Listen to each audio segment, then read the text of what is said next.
Hi అండి. నమస్తే. Welcome to ఎంఆర్‌జేకే Telugu vlogs. ఈరోజు మనం ఈజీగా క్యారెట్ మ్యాంగో పోహా ఎలా తయారు చేసుకోవాలో తెలుసుకుందాం రండి.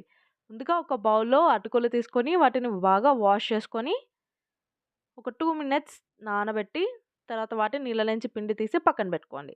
అందులో చిటికెడు పసుపు, రుచికి తగినంత ఉప్పు, హాఫ్ టేబుల్ స్పూన్ కారం వేసి బాగా కలిపి పక్కన పెట్టుకో.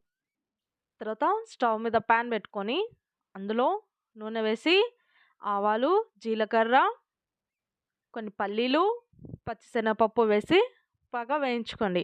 ఇవి వేగాక ఉల్లిపాయ ముక్కలు, పచ్చిమిరపకాయ ముక్కలు, కరివేపాకు వేసి వేయించుకోండి. అందులోనే క్యారెట్ తురుము, మ్యాంగో తురుము వేసి బాగా వేయించండి. అది వేగాక ముందుగా కలిపి పెట్టుకున్న అటుకుల్ని వేసి బాగా ఫ్రై చేసుకోండి. అంతేనండి. ఎంతో రుచికరమైన క్యారెట్ మ్యాంగో పోహా తయారైపోయింది.